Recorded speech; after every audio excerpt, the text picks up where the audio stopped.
¿Qué tal? Buenos días a todos. Estamos en el marco de Expo Construir. Tenemos un panel excepcional que representa la cadena de valor de la construcción. Entre ellos está, primero vamos a nombrar primero las damas, a Laura Nocito, que es gerente de Nocito Construcciones. Por otro lado tenemos a Isel Kippersmith, que es presidente de Urbana Sociedad Anónima, grupo de empresas, y además es vicepresidente de la CEDU, que está trabajando muchísimo para generar normativa y una serie de estímulos a esta actividad que está tan golpeada en este momento. Pedro Brandi, que es presidente de Construya. Luis Percul, que es presidente de Brody Friedman, que es una desarrolladora de primer nivel de la Argentina. Y Pablo Abatangelo, que es arquitecto, corredor inmobiliario y socio de Abatangelo Construcciones. Así que la idea es ver un poquitito en el marco de esta pandemia y de esta crisis mundial. Vemos que la Argentina a su vez tiene una crisis, no digo terminal, pero es una crisis muy profunda, y debemos tratar de analizar desde la cadena de valor, primero sacar un diagnóstico de cuál es la situación y después ver qué tipo de medidas y qué tipo de perspectiva o proyección podemos tener para adelante.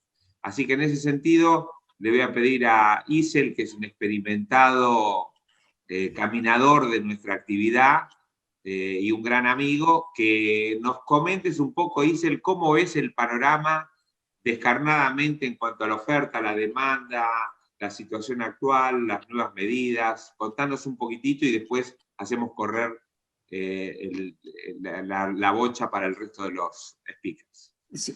Yo creo que cuando uno ve la foto actual, lo primero que salta a la vista es el hecho de que el precio, el costo de la construcción hoy, y probablemente reflejado en el precio de los inmuebles, no es cierto, que ya están en proceso de construcción, sea el más bajo históricamente, medido en términos de los dólares libres, no es cierto, desde que hay estadísticas al respecto. Es decir, cuando uno ve la foto, dice, en términos no es cierto, del dólar contado con liqui, del dólar libre, del dólar, no es cierto, bolsa, probablemente no va a encontrar en otros momentos una relación tan de costos tan bajos, y más aún si los compara con los países de la región, la diferencia es sustancial.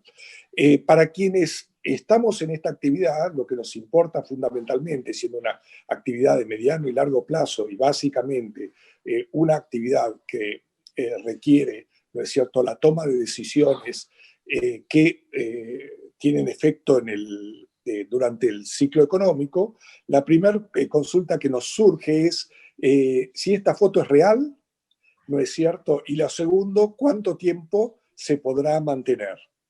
Y lo que vemos es que esto no es más ni menos que producto de una fuerte distorsión.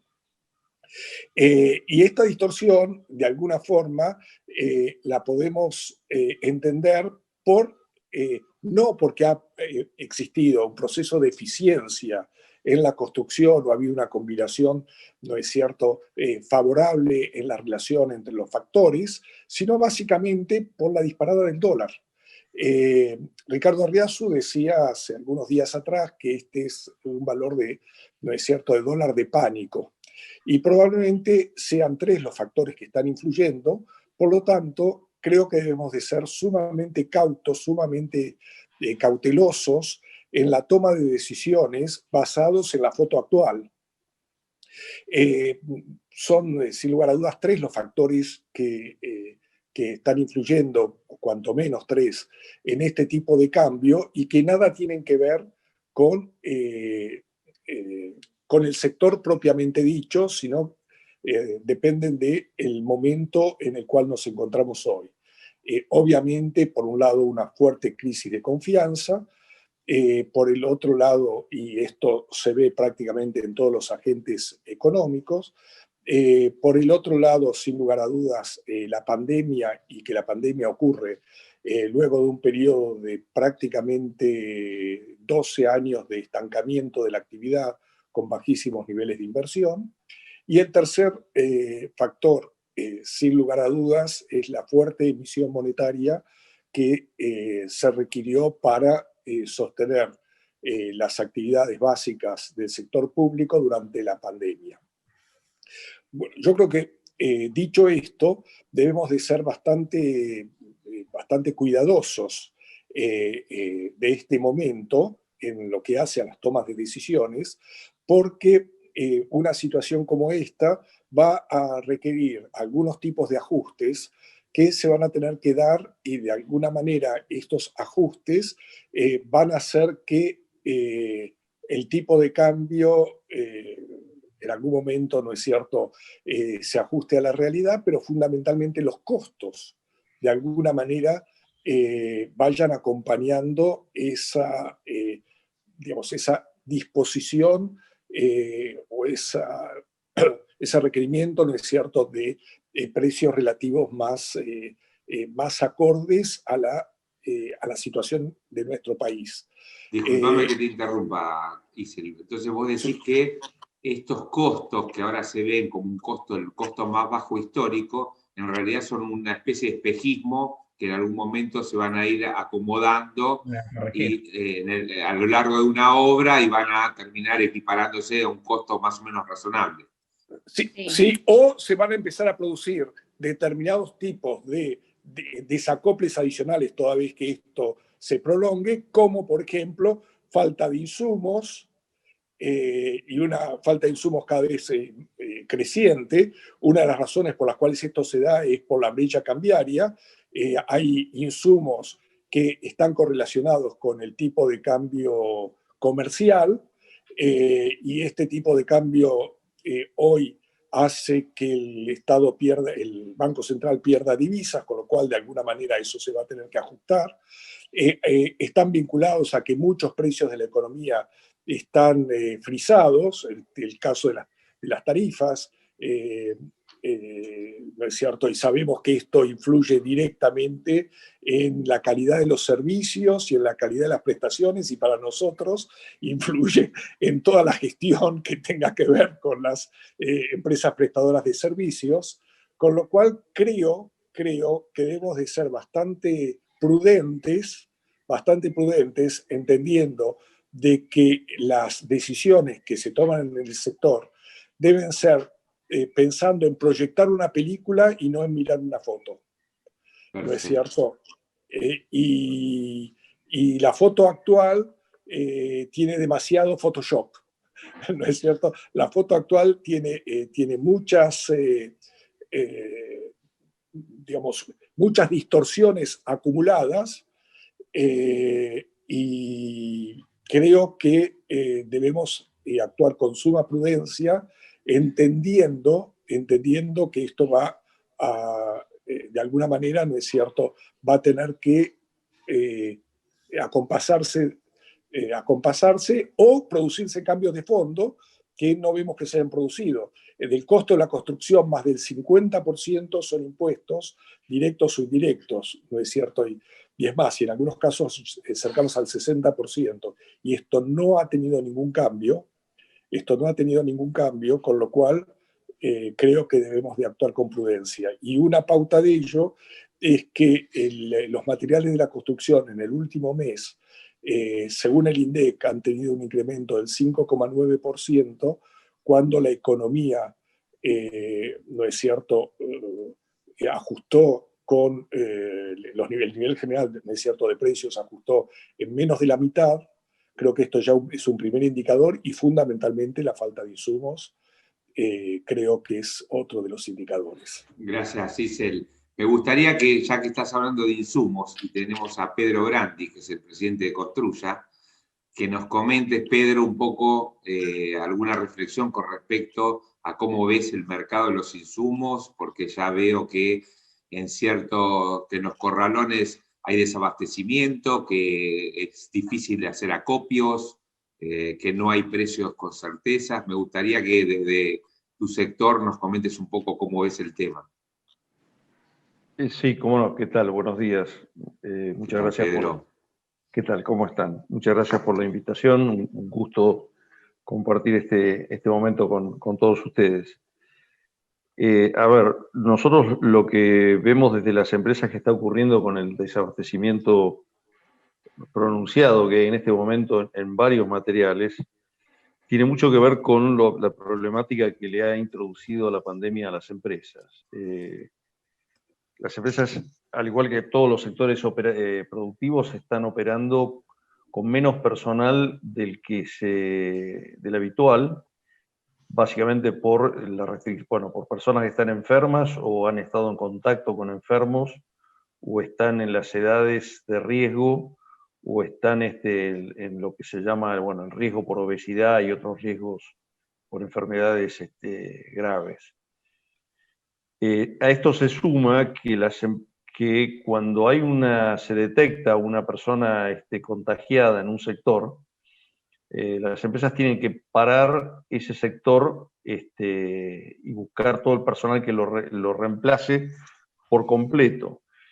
De manera que la suma de los dos problemas, la menor cantidad de personal, las restricciones de movimiento, más esta circunstancia de aislar a los enfermos y aislar al sector y buscar los reemplazos, está trayendo mucho más complicaciones de lo que uno puede imaginarse. Para dar un ejemplo, muchas empresas solamente por la primera razón, esto de enfermos, supuestamente enfermos y personas en riesgo, están operando con un 20% menos de personal. Cuando eso se suma, esto de que un sector entero debe ser sustituido por gente nueva, todo se lentifica, o se hace todo mucho más lento. Esto mismo pasa también en menor medida, pero pasa también en logística y en la distribución y en alguna medida también en la comercialización. No hay, en ese sentido, las empresas no es que estén especulando con guardar cosas sin vender. Las especulaciones Pedro, son...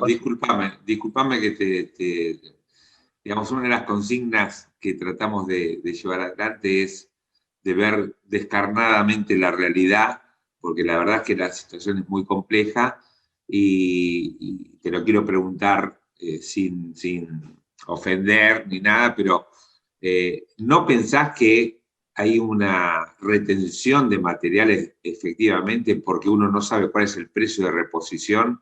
Entonces no quieren vender porque por algo no aceptan acopios tampoco. Claro. O sea, no hay una cuestión de cuidar, de entregar pocos materiales para decir, si no, no puedo reponerlo, pues no sé a qué precio voy a reponer, entonces voy a esperar, wait and see, vamos a ver qué es lo que pasa y después entrego. ¿No ves un fenómeno de esa naturaleza? Mira, yo lo que veo es, veo mucha especulación y es muy lógico que la haya porque, obviamente es un negocio en el comercio. Las empresas no pueden vivir sin vender. Y a la espera ya hace tiempo, es decir, este desabastecimiento ya lleva casi 2 meses instalado.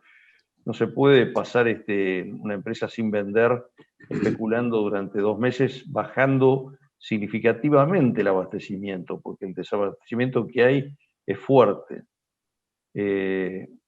Nosotros entendemos que mucho tiene que ver este desabastecimiento, más el dólar de pánico, esta situación así de tanta incertidumbre que estamos viviendo, hace que se aumente muchísimo la especulación.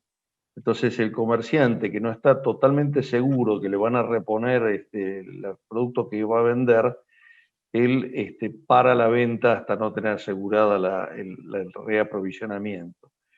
No veo, sinceramente lo digo, no veo de parte de las empresas una especulación a la espera de mejores precios, porque la verdad que la demanda está. Entonces no abastecerla es como que no tiene sentido. El nivel de demanda de materiales de construcción ha vuelto a lo que era previo a la pandemia. Eso es lo que te quería preguntar. ¿Cómo estamos en niveles? ¿Cómo comparativamente? Contanos un poco. Los niveles están ya te digo, equivalentes a lo que fue en mediados del año pasado. De manera que, y claramente para nosotros no deja de ser una sorpresa. Obviamente que es una grata sorpresa.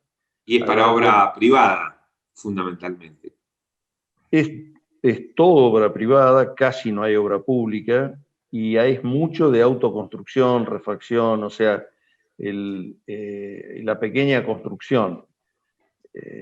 Recién hace poco tiempo está habilitada la construcción en forma mucho más liberada de la que teníamos hace 1 o 2 meses atrás. El nivel de ventas realmente es bueno. Es bueno, obviamente estamos hablando de los términos de lo que es nuestra economía, ¿no? Es equivalente a previo a la pandemia. ¿Puedo hacerte una consulta, Pedro? Sí, por supuesto.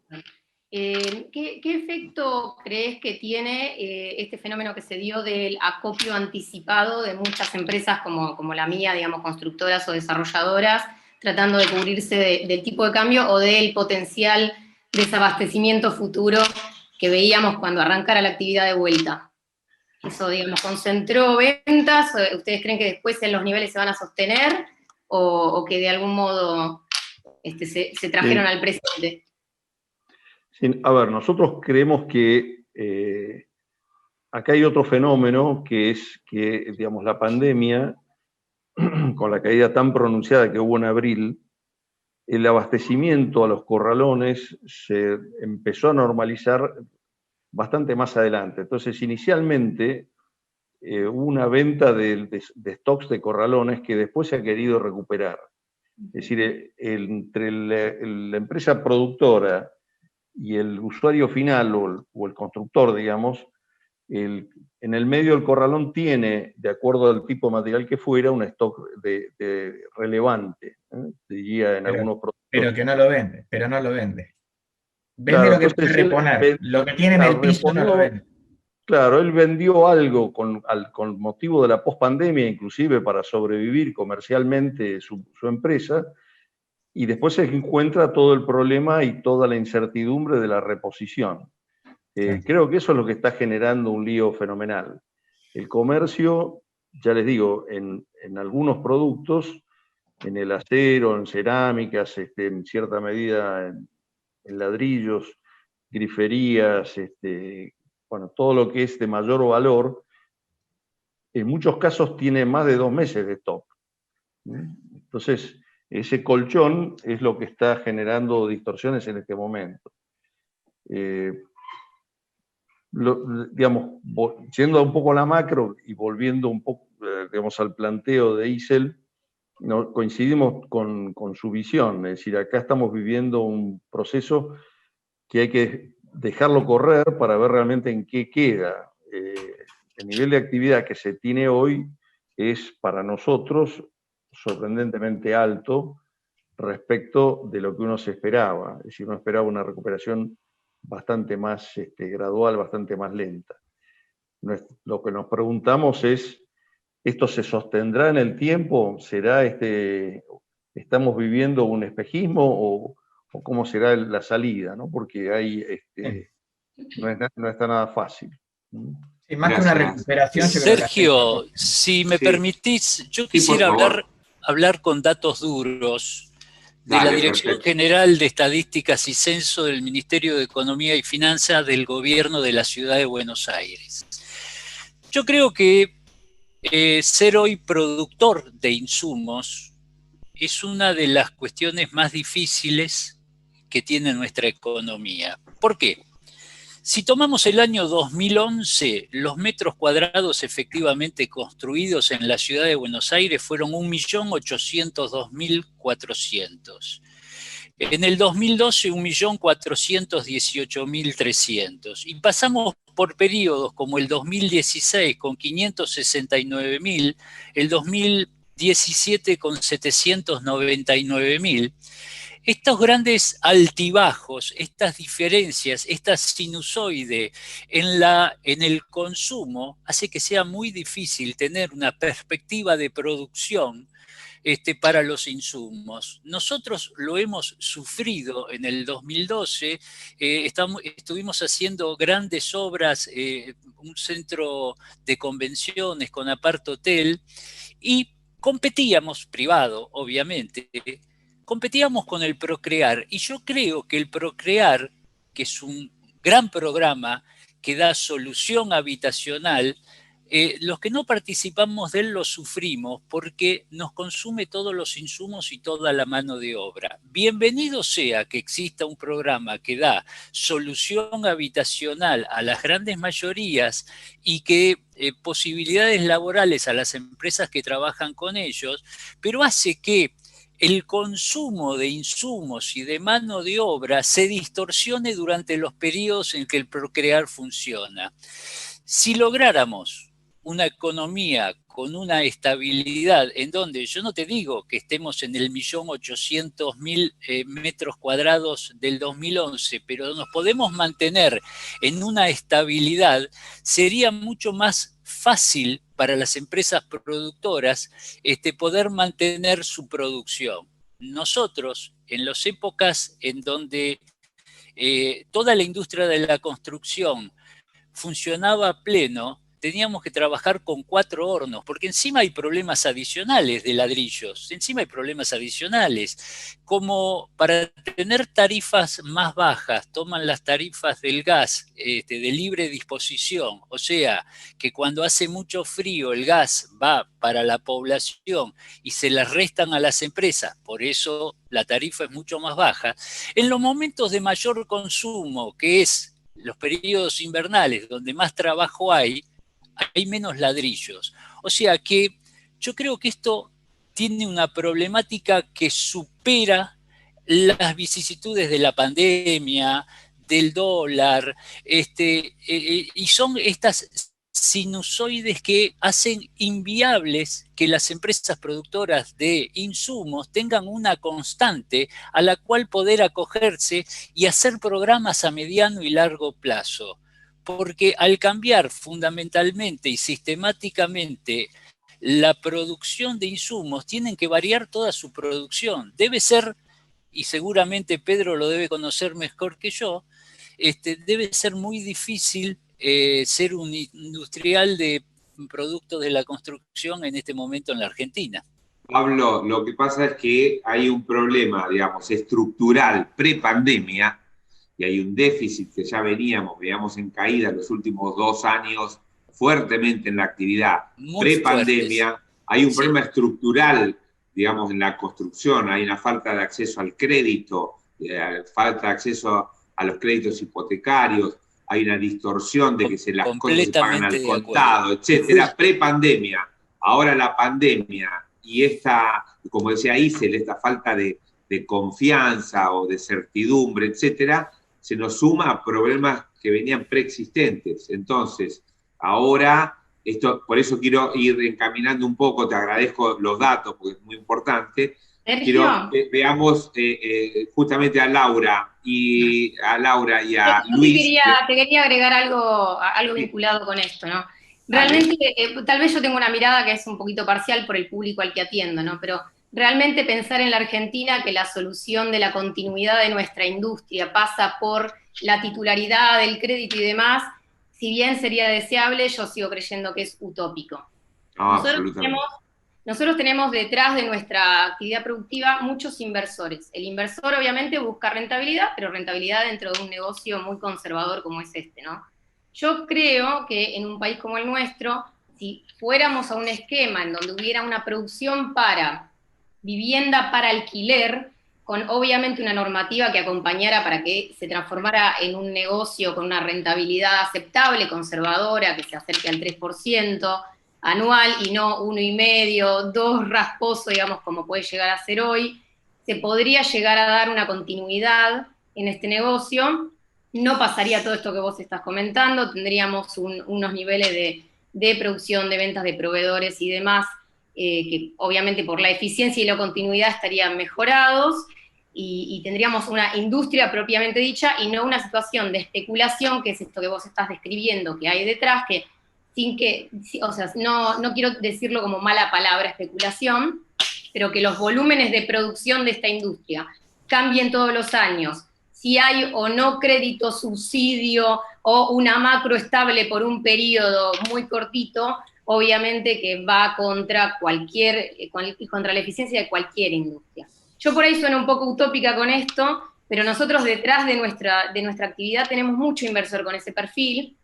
Creo que hoy la norma que protege técnicamente al inquilino en realidad perjudica justamente al volumen de oferta que hay, que lo protegería a nivel precios, y creo que en la Argentina es mucho más rápido el camino de ir a un mercado de oferta de alquileres importante que el de pensar en créditos, subsidios a la vivienda de las clases media, baja para abajo, etcétera. Sí, yo también coincido con tu visión. La Argentina en realidad se autofinancia con la preventa, con los inversores, con esto nunca, salvo muy pequeños periodos, se funciona así, digamos, a contramano, con una desintermediación a contramano del mundo. Y bueno, ese es el camino que tenemos hoy. Ahora me gustaría saber con Luis y vos, Laurita, qué piensan con respecto a precios, a la perspectiva de venta y a la definición de precios en este contexto, ¿no? O a la definición de tomar nuevos emprendimientos o no, llevar adelante nuevos emprendimientos o retenerlos.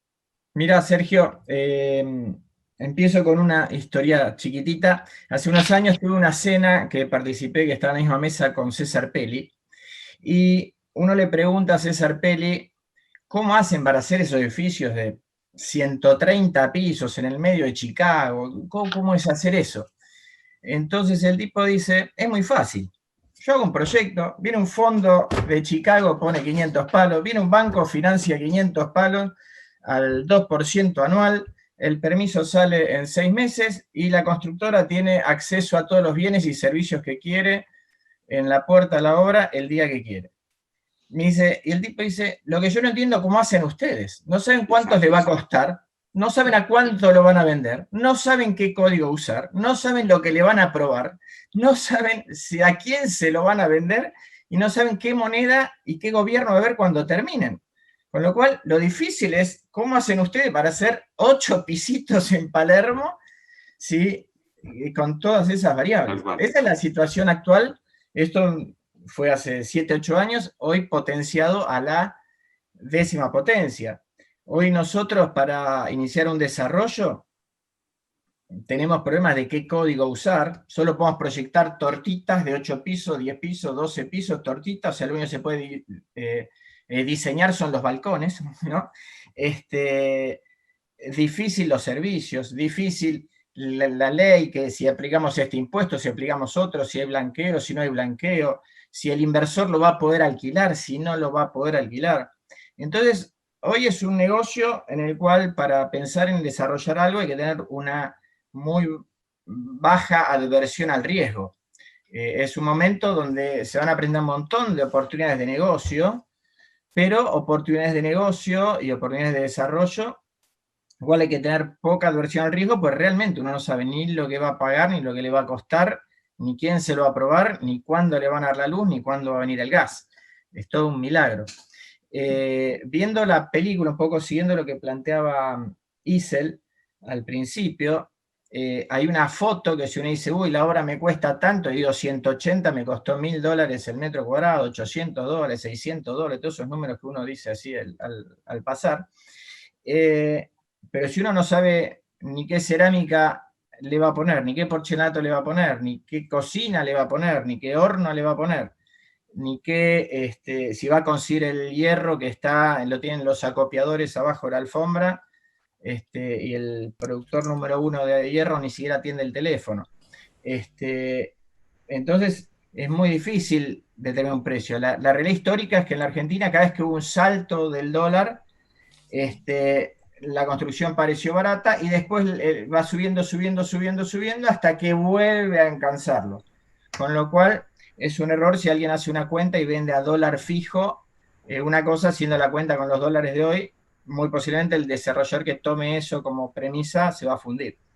De hecho, nosotros en Brody Friedman, que hace años que tomamos la costumbre de vender a precio fijo, ajustable por cámara, pero a precio fijo, los próximos desarrollos que hagamos vamos a tener que volver a la antiquísima metodología de venta al costo, porque el precio fijo ajustable por cámara, hoy no hay índice que refleje el gasto de transporte que hay que poner para transportar a la gente, no hay índice que refleje lo que le pagamos de la gente que está en la casa y que no trabaja, no hay índice que refleje que cuando uno se contagia se van 15 tipos a la casa y uno tiene que pagar a los 15. No hay índice que refleje que yo, en vez de comprarle acero al productor de acero, porque tengo que comprar 200 toneladas, tengo que comprarle 20 a uno, 20 al otro, 20 al otro, 20 al otro, 20 al otro, pagando lo que me pidan, porque necesito comprar el acero. Entonces, creo que la película que viene es una película de muchas oportunidades de negocios muy interesantes, pero para un público con poca adversión al riesgo. Es decir, bueno, vamos para adelante porque somos argentinos y nos ponemos, vamos, vamos, vamos, sin hacer un análisis concreto de un negocio con números duros, sino es más un tema de feeling, porque no hay ningún número duro que uno pueda hacer. No es que uno pueda hacer un presupuesto y calcular algo, sino que es un revoleo. Y tiene que conseguir inversores y compradores que estén dispuestos a sumarse a esa poca adversión al riesgo, sumándose a esto de hacer al costo, que es lamentablemente, hay muchas historias que hace mal a la industria, de desarrolladores que con el tema de hacer al costo, después, bueno, metieron 5 cuotas más, 10 cuotas más, 20 cuotas más, y después hace que los otros desarrolladores nos incendiamos porque hay otro desarrollador que con lo de al costo se fue a la banquina, ¿no? Luis, o sea que... te interrumpo, perdón. Sí. Justamente lo que vos estás diciendo es la oportunidad que también nos permite a los que trabajamos con prudencia, como es el caso de ustedes, el caso nuestro y obviamente de muchísimos más colegas, porque pasada ese periodo en donde se hace como un poco una limpieza de los jugadores más osados, que por ahí se exponen demasiado a riesgo y corren el riesgo de quedar en el camino, los que tenemos marca y tal vez algunos esquemas más conservadores o precavidos, por ahí en precio terminás no siendo el más económico del mercado, pero sí sos el más seguro y la gente eventualmente termina premiándotelo, ¿no? Así que eso como oportunidad y como sugerencia, creo, al público que escucha es, en este momento, con todo esto que estamos hablando, refugiarse en trayectoria, en marca, fijarse oportunidades, pero las oportunidades relativamente razonables. Creo que donde uno ve un precio que no cierra, tiene que fijarse bien si se trata de muy poquitas unidades que están pretendiendo un fondeo de oportunidad, como puede ser hacer un acopio de algo que está muy económico, una compra de tierra que es oportunidad. Fuera de eso, digamos, vender todo un emprendimiento, un costo muy económico, hay que mirarlo con ojos de, como vos decís, de inversor muy amigo del riesgo o no acercarse. Creo que es oportunidad para las marcas, ¿no? Sí, nosotros tenemos como parte de nuestro logo, dice construimos confianza, y nosotros trabajamos con un grupo de gente que confía en nosotros, a los que no le podemos fallar, pero que muchas veces se tapan la nariz porque dicen, che, le pasó esto, le pasó el otro, le pasó lo otro, no nos pasó a nosotros, pero hace que el mercado va a sufrir bastante por este tema, ¿no? O sea que para concluir algunas cosas, y después quiero ver un poquito también de panorama de futuro, me gustaría también después que Isen nos cuente un poco las medidas que están viendo con las cámaras, etcétera, también para ver una proyección un poquito quizás más positiva o quizás una ventana. O sea que vemos que hay una ventana de oportunidad en cuanto al precio, al costo, que el costo está muy bajo hoy, que en algún momento lo va a igualar y se van a acoplar, pero que hay una ventana. A su vez, Laura agrega una variable que dice, bueno, ojo con quién nos metemos cuando el precio está bajo, porque vamos a tratar de, en este momento, estos momentos de crisis, lo que hacen es limpian a los buenos desarrolladores, a las buenas constructoras de las malas. Entonces, esta ventana de oportunidad, aprovechenla con gente seria que les garantice que de alguna manera tienen cobertura para llegar al final y le van a entregar un producto que quizás salga un poquito más o no, porque, pero se lo vamos a entregar. Por el otro lado, vos, Luis, decís, bueno, ok, vamos a un modelo más tradicional, donde vamos al fideicomiso al costo. Entonces, de alguna manera le estamos transfiriendo el riesgo a los compradores. Lamentablemente, lamentablemente. Evidentemente, entonces el comprador, por eso digo, lo linkeo con lo de Laura, le transferimos el riesgo, entonces que sea alguien que nos cuide ese riesgo y que esa transferencia no sea digamos que un cheque en blanco. compartimos el riesgo. Sí, sí. Así que bueno. Le agrego, Sergio, para tener una claridad de números, algunos colegas por ahí me matan, ¿no? Pero en el momento de crisis de pandemia hubo muchos casos de venta, nosotros los hemos tenido, de oportunidad, con precios que respecto de 2017 podían llegar a estar entre un 15 y un 30% abajo. Te estoy hablando de segmentos de público que están alrededor del C1, C2. Cuando vos te vas a un público como seguramente el de Brody Friedman, que es un ABC1 hasta por ahí nomás C1, hablas ya de preservación de valor. Obviamente detrás de este negocio estamos todos muy acostumbrados a los problemas de liquidez, entonces somos muy cuidadosos con eso, y no hay ventas por necesidad de liquidez en general, porque ya la vemos venir, digamos, y estamos preparados. Así que los niveles de precios son aproximadamente esos. Los más bajos han sido hasta un 30% por debajo de 2017. Creo que cuando uno ve menos que eso, tiene que hacerse el asterisco. Por supuesto no digo que esté mal, sino que está como fuera del rango de lo que en general se dio para el C1, C2. Y de ahí para arriba... Con respecto, Laurita, y a todos les pregunto, ¿no? ¿Qué piensan con respecto al precio, a lo que va a venir? O sea, ¿se van a jugar a qué tipo de rango? ¿O en qué van a vender? ¿En dólares? ¿En pesos? Mira, nosotros vendemos en dólares fijo lo que es terminado, vendemos en dólares fijo alguna parte muy chiquitita de la obra, del arranque, y después vendemos con ajuste, ¿no? Bueno, esos niveles de precio, digamos, están entre esto que yo te estoy diciendo, según cómo arranque la Argentina. Ahora que estamos en actividad de vuelta, los precios se recompusieron y están volviendo a calcular estar un 15% abajo de lo que te decía 2017. Yo lo que sí creo, como dice Isen, es que hay un escenario en donde, por el volumen de pesos que hay dando vueltas, por la inflación contenida, y porque aparte en el mundo hay una emisión de dólares importante, yo creo que en un mediano plazo larguito los precios tienen que volver a subir, como así obviamente van a subir los costos, ¿no? Lo que yo te digo como salvedad, digamos, es que hasta qué punto uno, necesitando volcar a la oferta, a la demanda, unos mejores niveles, comprime el margen. Eso será lo que queda por verse, pero que los costos van a subir no hay duda, y los precios eventualmente en algún momento los van a acompañar. El horizonte sería la duda, es en un año y medio, 2.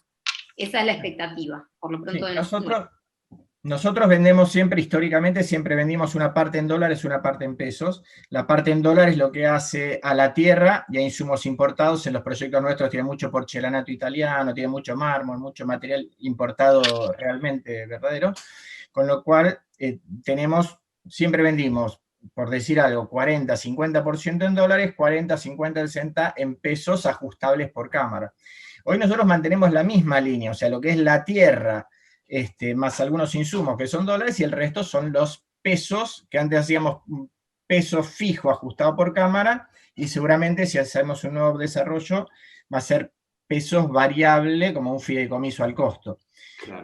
Obviamente va a haber una baja natural por la relación de cuántos son los pesos y cuánto sube el dólar blue, con lo cual automáticamente cuando uno hace los pesos dividido 180 le da menos dólares que los que daba. Con lo cual hay una baja de precios sin bajar los precios, y una baja cuando uno lo mide en dólares verdaderos, natural, digamos, ¿no? Sí, lo que pasa es que los insumos tampoco, y corregime Pedro y Isel, los insumos importados teóricamente tienen que estar relacionados con el dólar oficial más los impuestos, etcétera, y no necesariamente con el blue. Digamos, el blue es más especulativo, pero las materias primas importadas deberían tener una correlación, digamos, no deberían afectar tremendamente el costo en ese sentido, ¿no? Creo que ahí hay un desacoplo. Lo que pasa, lo que vemos digamos, es en teoría es correcto. En teoría es correcto lo que planteás. El tema pasa por lo siguiente. Los importadores, primero de todo, en forma creciente, y toda vez que el Banco Central tiene, ¿no es cierto?, sus reservas van menguando y al ritmo que lo están haciendo ahora, van existiendo dificultades para la importación. Ahora, el último tiempo, la CIMI, etcétera. Y los importadores son absolutamente conscientes de lo que comentaba hoy Pedro, ¿no es cierto?, de cuál va a ser su reposición. El comerciante, el importador, no mide su stock por el precio histórico, por lo que le costó a él, sino por lo que le va a costar la reposición. Y la reposición, ¿a qué tipo de dólar va a ser? Entonces, si al Banco Central hoy le cuesta muchísimo sostener el tipo de cambio actual. Entonces, primero de todo, que el componente importado cada vez es menor y fundamentalmente el componente importado se da como insumos de la industria, ¿no es cierto?, más que como producto terminado.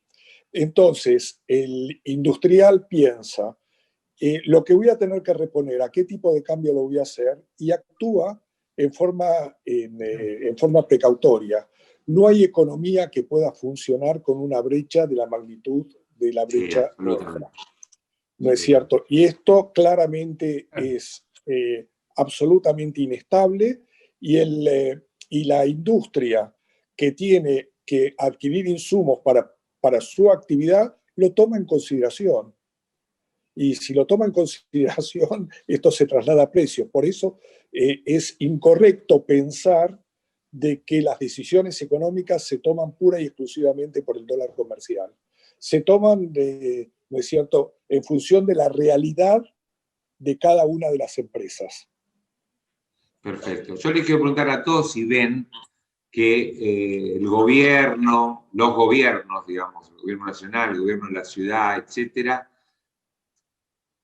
sumado a la pandemia, ¿no es cierto?, las medidas que están tomando o está fluyendo, son, digamos, para hacer fluir el mercado o lo están complicando. ¿Cómo ven ustedes el tema de trámites, de estímulos, de todo lo que tenga que ver la interacción entre el privado y el público en la facilitación o complicación de los permisos de obra y con las empresas prestadoras de servicios? Con las prestadoras de servicios. Con respecto a todo lo que sea tramitación, yo creo que en lugar de facilitarlo, lo han complicado. Nosotros trabajamos en distintos municipios, trabajamos en la ciudad de Buenos Aires y en distintos municipios de la provincia de Buenos Aires, con situaciones disímiles. Finales de obra que tardan 2 años. Y yo creo que todos hemos sido víctimas de alguna situación de este tipo. Entonces, que se haya hecho un sistema por el cual estás conectado en red, tenés que esperar la comunicación y el tratamiento dejó de ser personalizado, en muchos casos no contribuyó a solucionar la problemática, sino que las agravó. Distintos municipios que siguen con la vieja usanza, la insistencia y la persistencia logra sus frutos. Entonces, me parece que es muy bueno adecuarnos a las nuevas posibilidades que la tecnología nos brinda, pero esas nuevas posibilidades tienen que estar al alcance de todos para solucionar los problemas. Y como antes dijeron estos panelistas, las problemáticas de las empresas de servicios privatizadas que te dan una prefactibilidad y al momento de la conexión no tienen capacidad para darte servicios, es otra problemática muy seria. Vos estás en una obra en la que 1 año y medio, 2 años, pensaste que al momento de bajar la palanca ibas a tener energía eléctrica y en ese momento te dicen que tienen que hacer un tendido para poder lograr brindarte, cuando no, como decíamos en un principio, creo que antes de la grabación, te pidan cámara transformadora cuando inicialmente no te la pidieron. Entonces, estas cuestiones hacen que sea muy complejo, y aquí lo dijimos, la falta de confianza y de tener cuestiones perfectamente claras hace que nuestra actividad sea una odisea. Y una cosita más, para vos, Laura, históricamente la renta de las locaciones era del 7,2 anual, un 0,6 mensual. Y voy a utilizar tu término.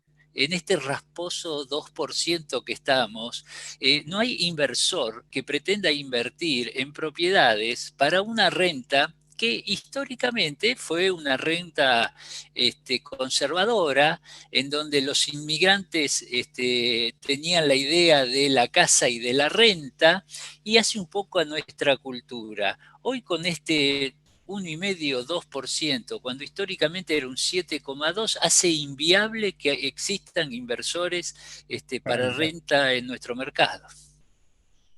Sí. Bueno, un poco siguiendo, perdón, lo que decía recién.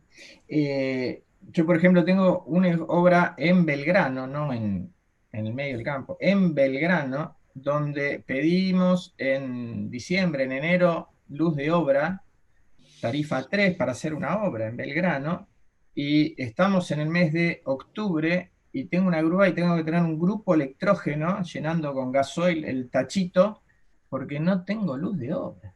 Luz de obra, estoy hablando de una obra en Belgrano, en media ciudad de Buenos Aires. Edenor no contesta los emails, nada, es imposible. Metrogas no trabaja. Un poco lo que decía antes, las subdivisiones, en catastro hay 2 personas nada más, tardan 2, 3 años. ¿Cómo puede ser que uno termina un edificio y no puede cerrar la sociedad? Uno tiene que quedarse 2 años administrando un consorcio porque los señores de catastro no terminan de firmar la subdivisión y se puede escriturar y terminar. Y uno tiene 2 años más una sociedad abierta, pagando impuestos, pagando ganancia mínima presunta, administrando un consorcio. El desarrollador tiene que terminar metido en la administración de un consorcio porque no se puede formar el consorcio, porque no se puede escriturar un departamento. O sea, son situaciones que hacen que hay que ser cowboy para hacer cosas, digamos, ¿no? Por eso a mí me gustaba, Luis, poner en contexto un poco esto. Sí. Poner un poquito en contexto esto, porque cuando uno analiza toda la cadena de valor, por eso es interesante esta charla y este grupo armado de la cadena de valor, se da cuenta que no solo hay un problema de falta de financiamiento, inestabilidad económica, falta de perspectiva de precios, hay problemas de prestaciones de servicios de las prestadoras de servicios, hay problemas burocráticos con respecto a los sellados, al fin de obra, etcétera. Entonces, realmente se genera un combo muy negativo y creo que no se tiene en magnitud la potencia que tiene la industria de la construcción como multiplicador de la economía y como eje de la rehabilitación. Te doy un ejemplo yo, parecido a lo que cuenta Luis. Digamos, yo tengo una obra terminada hace ya más de, acá un poco antes de que empezara la pandemia. Que tiene un trámite que normalmente hubiera sido prácticamente fácil, digamos, y en este caso se estiró varios meses entre la pandemia y cambios de cuál es la normativa que se aplica, la persona que debía firmar, quién y cómo lo trata, si tienen que hacer una consulta a un área legal para ver cuál código aplica, etcétera, de lo cual vengo quejándome en todos lados.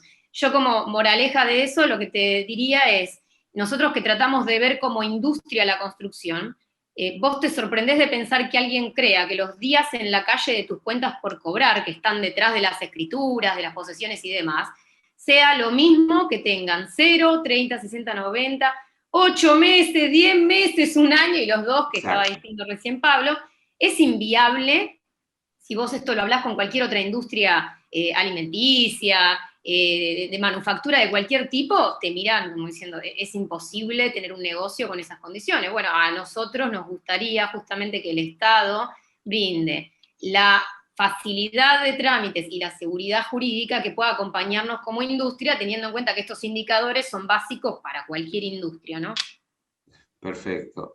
Veamos un poquito, gracias, Laurita. Ahora, Isel, tiranos alguna buena, contanos algo del CEDIN 2, de un poquito repetir la experiencia que ya se hizo en su momento, sí. A ver, con la Cámara, así como les conté, Isel es vicepresidente de la CEDU, pero además es una persona muy activa en tratar de ayudar a la actividad. Contanos un poquitito cómo ves esto, los nuevos estímulos. Bueno, sí, producto de lo que comentaban recién el resto de los panelistas y mi visión anterior, Argentina hoy tiene un déficit de viviendas de 3,5 millones de unidades y la inversión es para este año el 9,5% del PBI, de un PBI caidísimo, con lo cual habla de que estamos en una situación de una crisis profunda. ¿Esto es reversible? Sí, es absolutamente reversible. Esto es posible en el largo plazo, pero para esto tienen que haber políticas macroeconómicas coherentes y estables durante largo tiempo para una actividad que es plurianual. Y esto exige, para que haya políticas macroeconómicas estables de largo plazo, lo primero que se requiere es estabilidad política. Y esto nuestra clase dirigente lo tiene que entender. Y las medidas que se toman tienen que ser medidas que no porque las tomó uno y después el gobierno siguiente, sin evaluar, dice, bueno, no es cierto, las vamos a borrar de alguna manera. En un país que no tiene moneda de largo plazo, y para hacer transacciones de largo plazo se requieren artificios.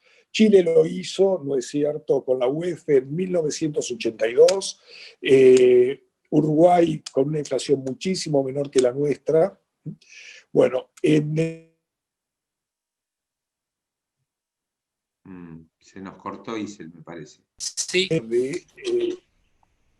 Cuando uno trata, no es cierto, de buscar una situación paliativa,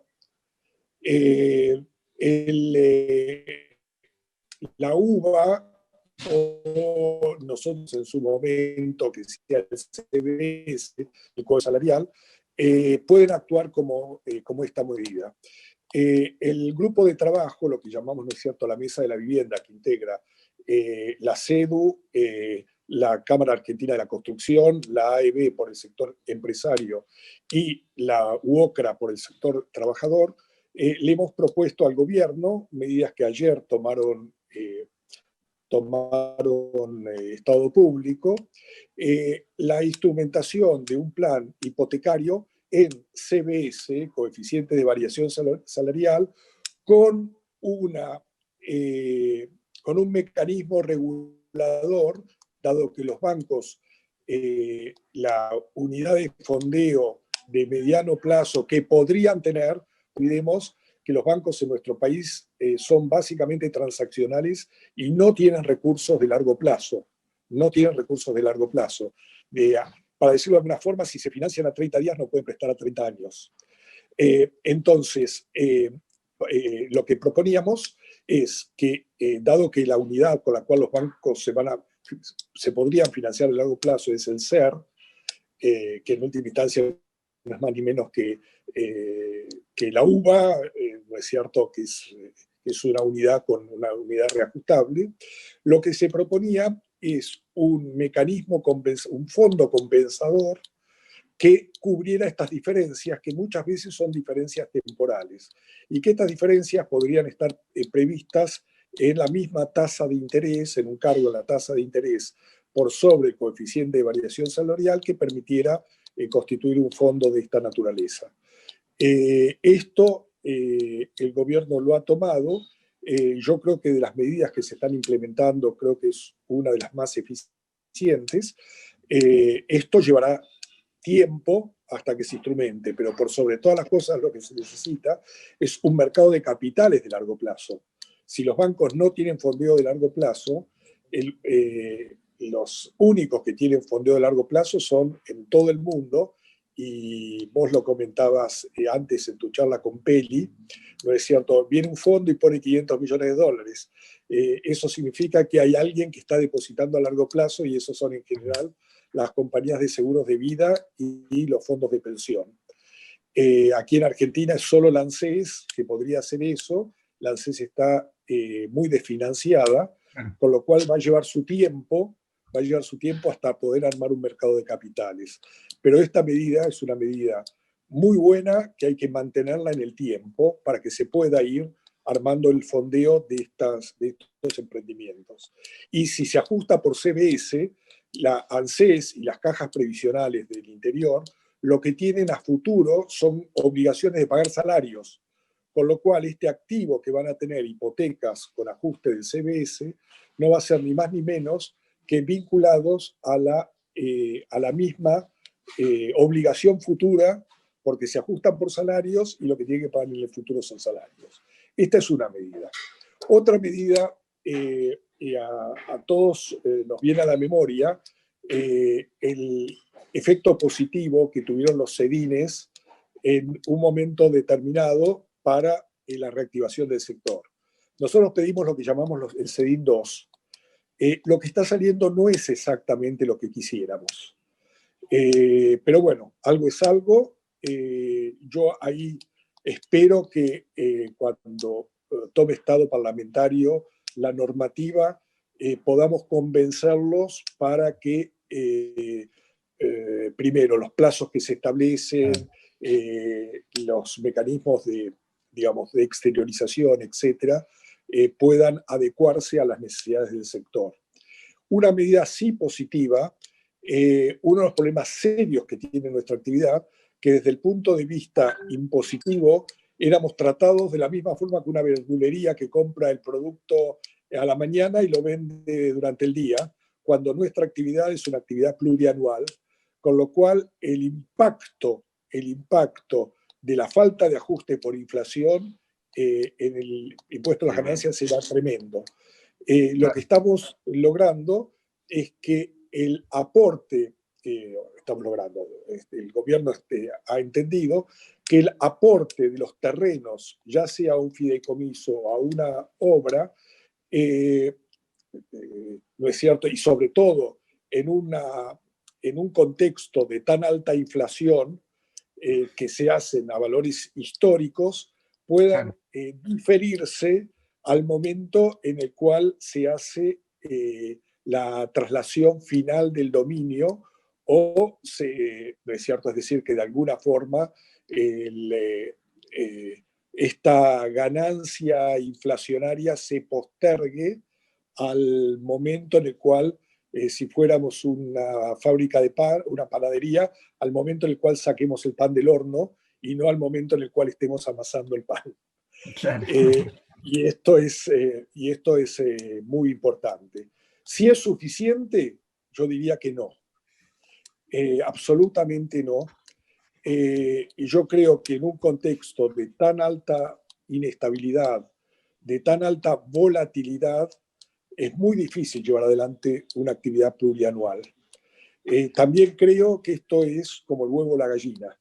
Si a nuestra actividad de alguna forma se la considerara como una actividad realmente con el potencial que tiene, por su efecto multiplicativo, por la cantidad, por la generación de empleo que la actividad tiene, y se la viera como esta mesa en su conjunto, ¿no? Que participen absolutamente todos los factores, proveedor de insumo, el sector financiero, el sector bancario, la CNB, los reguladores, los municipios, ¿no es cierto? Y se viera integralmente que muchas veces con soluciones que al Estado no le implican, ¿no es cierto?, erogaciones presupuestarias, sino fundamentalmente normativas que faciliten las cosas, la actividad podría correr mucho más, más holgadamente en una pista que tiene no solamente muchas curvas y contracurvas, sino subidas, bajadas y por sobre todas las cosas muchos pozos. Y algunos pozos negros, algunos de ciertos pozos ciegos. Sí, es cierto, es cierto. Yo creo que, te agradezco, Isel, bueno, hay una ventana, o sea que ves por lo menos ves algo propositivo, digamos, positivo, digamos, una línea que el gobierno está tomando, aunque insuficiente, que puede llevar a un mejoramiento de la actividad. ¿Decís? Sí, yo creo que en la medida en que exista el diálogo, yo creo que es lo que falta en nuestro país, ¿no es cierto? Así como falta, y no es un tema menor, así como falta un diálogo constructivo entre los distintos factores sociales, entre los distintos factores políticos, toda vez que el gobierno entienda que los empresarios no somos sus enemigos, sino que somos sus aliados necesarios, porque somos los que generamos impuestos, los que, ¿no es cierto?, tributamos impuestos y permitimos que el Estado se financie, que generamos empleo y permitimos que el Estado no tenga que recurrir a subsidiar a trabajadores desempleados, que los que generamos valor tengamos un diálogo permanente y se nos escuche e intercambiemos opiniones y veamos las necesidades, ¿no es cierto?, recíprocas. Veamos, ¿no es cierto?, que el Estado, cuando distribuye subsidios en última instancia, no es que está haciendo un esfuerzo, el esfuerzo lo estamos haciendo los que generamos los recursos para distribuir esos subsidios. Toda vez que exista este diálogo, que se da en algunos sectores, por ejemplo, se dio muy bien con la Comisión Nacional de Valores, a tal punto que la semana anterior se aprobó el primer fondo inmobiliario. Se da con la creación, por ejemplo, como decíamos recién, de este fondo compensador de índices, que es una sociedad que va a actuar como si fuera CEDESA en la garantía de los depósitos. Bueno, va a ser un ente en el cual el Estado va a hacer solo el primer aporte, ¿no es cierto? Y lo que hay que lograr es que no se desdibuje en el tiempo. Toda vez que entienda que lo mejor que puede hacer el Estado es simplificar los impuestos, porque cuanto menos impuestos haya y más fáciles de pagar, mayor va a ser la recaudación, porque mayor va a ser la actividad. Y esto se logra fundamentalmente con el diálogo. Y institucionalmente es lo que bregamos que pueda ocurrir, porque, reitero, toda vez que sean ellos y nosotros, van a ocurrir todas estas fracturas que estamos diciendo. Toda vez que se pueda entender, ¿no es cierto?, dónde destrabando algo puede generarse valor, puede generarse empleo, puede generarse soluciones habitacionales. Tal cual, tal cual. Es fundamental lo que está diciendo Isel, es lo que llamamos políticas de Estado.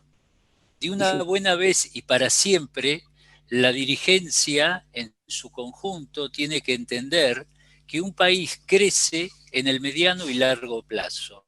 Así que es. las políticas de Estado son precisamente para darle continuidad a las políticas, no a los circunstanciales políticos que estén en puestos de relevancia.